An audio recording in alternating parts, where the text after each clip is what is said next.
It's funny when you think about it. Leadership, it pops up everywhere, doesn't it? Like, even just trying to decide where to get lunch with friends, someone often takes the lead. Oh, absolutely. Yeah. Or think bigger, like a company navigating some major change.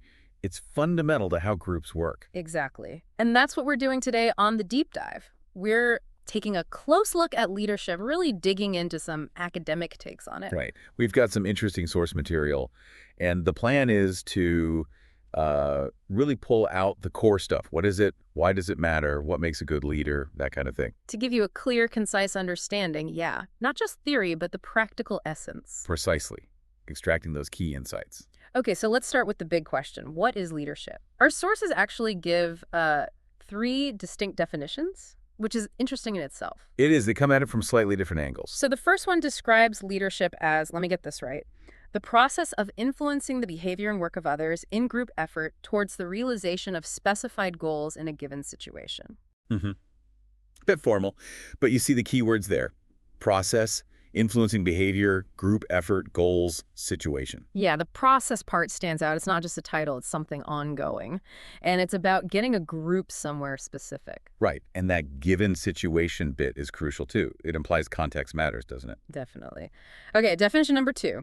This one feels a bit more human. It says leadership is the ability to persuade others to seek defined objectives enthusiastically. Enthusiastically. I like that word there. Me too. It shifts the focus, doesn't it? It's Yeah. not just about getting things done, but about the energy people bring to it. Persuasion, not just direction. Exactly. It highlights that motivational aspect. Yeah. You're not just telling people what to do. You're getting them genuinely fired up about the goal. Makes sense. Then the third one, it kind of broadens out again. Leadership is the process of influence on a group in a specific set of circumstances that stimulates people to strive willingly to attain organizational objectives. Okay, willingly is another key term there. Similar to enthusiastically, but maybe more about conscious choice. Yeah, maybe. And it goes on, giving them the experience of helping to attain the common objectives and satisfaction with the type of leadership provided. So that adds another layer, the experience of the follower. There's satisfaction with how they're being led. It's not just about the goal, but how you get there and how people feel about it. Right. So, three definitions: process and influence, persuasion and enthusiasm, willing participation and satisfaction. What's the common thread here, you think? Well, they all definitely circle back to that core idea of influence, influencing people in a group towards some kind of goal. Whether it's through process, persuasion, or creating satisfaction, it's about guiding collective action. Yeah, that makes sense. It's about moving people together. So, thinking about all that, if you had to pick one core element, what feels most fundamental to you? Hmm, that's tough. But I'd probably lean towards that sense of shared purpose, ignited by influence, getting everyone aligned and, wanting to move in the same direction. Okay, so we have a handle on what leadership is, or at least some ways to define it. What about what it does? The functions it serves? Our sources listed seven key ones. First up, developing teamwork. Right. Foundational stuff, fostering collaboration, making sure people actually work together, not just side by side. Like building a cohesive unit. Turning individuals into a team makes sense. Number two is representing the team. Yeah, being the voice. Yeah. Right. Speaking for the team to higher ups or other groups, For advocating for their needs and highlighting their successes. crucial. Then counseling the team. That sounds more personal. It is. It's about guiding individuals, maybe mentoring, helping them with challenges, supporting their growth, investing in the people. Okay, fourth function, using proper power. We talked about influence, but parry sounds a bit different. It is. It's about authority, essentially. Yeah. Knowing how and when to use the authority you have, whether it's directing, delegating, empowering, Yeah. but doing it responsibly, ethically. Right, not abusing it. Gotcha. Number five, securing group effectiveness. This sounds like the bottom line almost. Pretty much. Is the team actually working well, achieving its goals efficiently? The leader's job is to make sure the conditions are right for that to happen, setting things up for success. Okay. And sixth, providing inspiration. That word came up in the definitions too. Yeah, it's key. Painting that vision, getting people excited, making them want to strive for the goal. It fuels everything else, really. Definitely. And the last one, number seven, is representing the members. How's that different from representing the team? Good question. Representing the team is often external facing.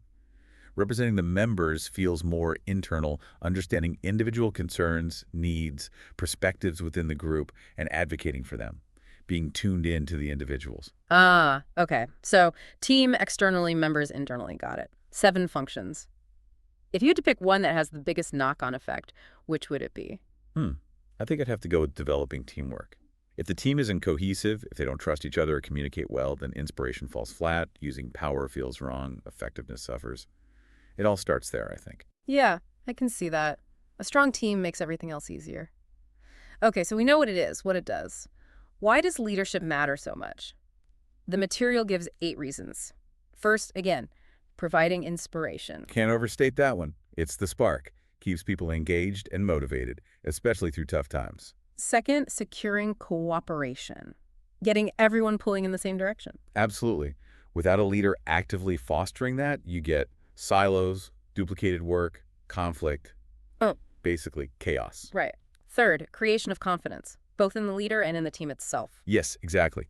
A leader who projects confidence and believes in the team helps the team members believe in themselves and their ability to tackle challenges. It's contagious. Okay.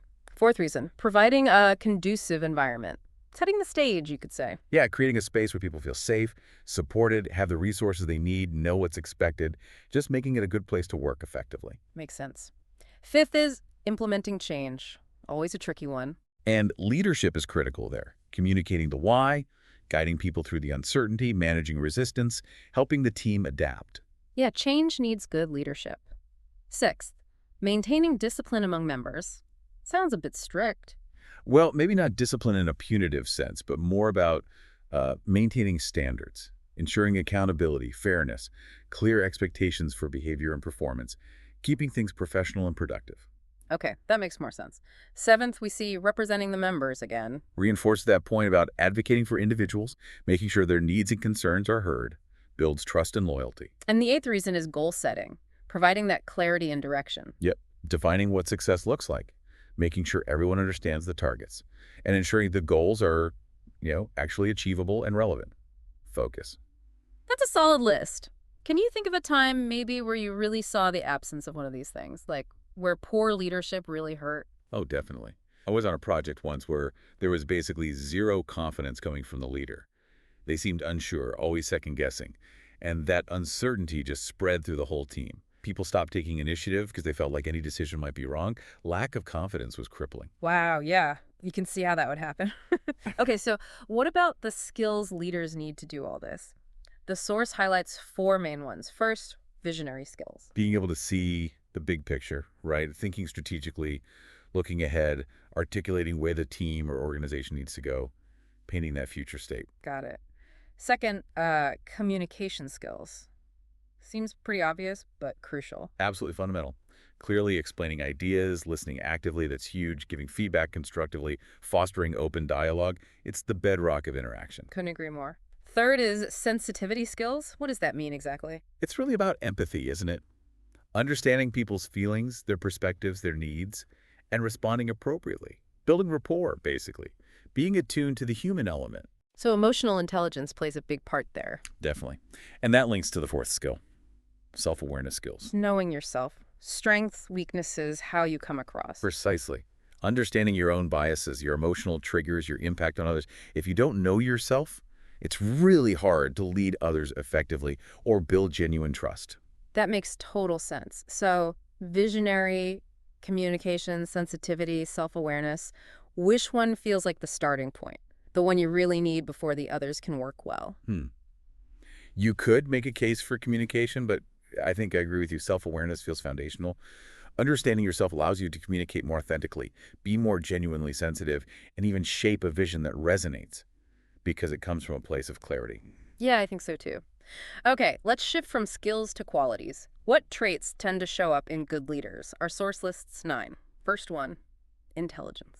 Yeah, though I'd say it's not just about raw IQ. It's also emotional intelligence, practical smarts, good judgment.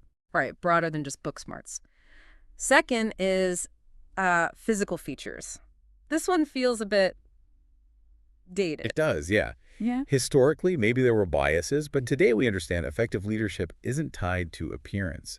It's about competence, character, connection. We should probably just acknowledge that's in the source and move on. Agreed. Third quality, maturity. That seems important. Definitely. Emotional stability, perspective, handling pressure well, making considered decisions rather than impulsive ones, comes with experience, often. Number 4 is vision and foresight, which links back to the visionary skills. Yep, that ability to look ahead, anticipate, plan strategically. Fifth quality, inner motivation, that self-starter drive. Essential. That resilience to keep going when things get tough, that passion that can, rub off on the team. Absolutely. Sixth is a sense of responsibility, owning it. Taking accountability for outcomes, good or bad. Prioritizing the team's well-being, acting ethically. Essential for trust. Makes sense. Seventh is empathy, connecting to sensitivity skills again. That ability to understand and share others' feelings builds connection, fosters inclusion. Eighth is human relations attitude, being good with people. Basically, yeah, building rapport easily, managing conflict constructively, creating a positive team atmosphere, good interpersonal skills. And the last one, ninth, is emotional balance, staying calm under pressure. Crucial. Making rational decisions, not getting flustered, providing that steady hand, especially in a crisis. Oh, so quite a list of qualities. Which one for you is the sort of non-negotiable, the one you see most consistently in leaders you really respect? Oh, wow. Non-negotiable. Maybe that sense of responsibility combined with empathy, someone who takes ownership but also genuinely cares about the impact on people, that builds incredible trust. What about you? I think I'd lean towards emotional balance, the ability to stay level-headed when everything's going crazy. That provides so much stability for everyone else. It allows for clear thinking. That's a great point. Yeah. Very true. Okay, last big section, leadership styles, how leaders actually behave. The sources lay out 3 main types. First, autocratic or authoritarian. Right, the boss who tells everyone exactly what to do. Centralized power, top-down decisions, obedience expected. Yeah, and the material notes often little concern for the well-being of employees, which can understandably lead to people just doing the bare minimum, avoiding responsibility. Sounds pretty bleak. Are there any situations where that works? Well, maybe in a real crisis where decisions need to be made instantly and followed without question, or perhaps with very inexperienced teams needing clear, direct instruction. Yeah. But generally, it's not great for morale or creativity long-term. Okay, second style, democratic or participative. The opposite end, almost. Much more collaborative, yeah. The leader involves the team in decisions, asks for input, values their opinions. It aims to boost morale and tap into collective wisdom. So more buy-in, potentially better ideas, but maybe slower decisions. Potentially slower, yes. But the trade-off is usually higher engagement, more ownership from the team, and often more innovative solutions because you're getting diverse perspectives. Yeah. It tends to satisfy those social needs too. Makes sense. And the third style, laissez-faire or free rein. This is the really hands-off approach. The leader basically sets the group loose, delegates almost all decision-making.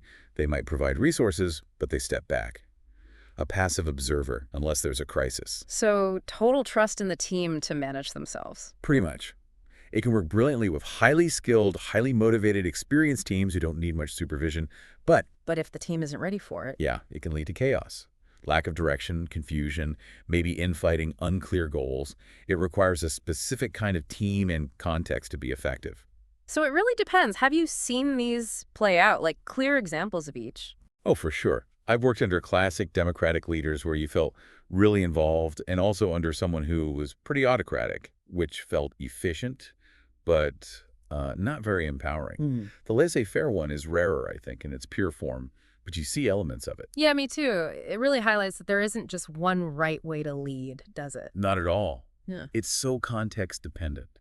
The team, the task, the environment, it all shapes what style might be most effective at any given time. Well, this has been fascinating. We've really unpacked a lot, the different takes on what leadership even is, its key functions, why it's so vital, the skills and qualities involved, and these varying styles. Yeah, it really paints a picture of leadership as this multifaceted thing. It's about influence, sure, but also about teamwork, environment, motivation, self-awareness, so many pieces. And hopefully understanding these pieces gives everyone listening a better framework, for seeing leadership around them, but also for thinking about their own approach, even if they aren't in a formal leader role. Absolutely.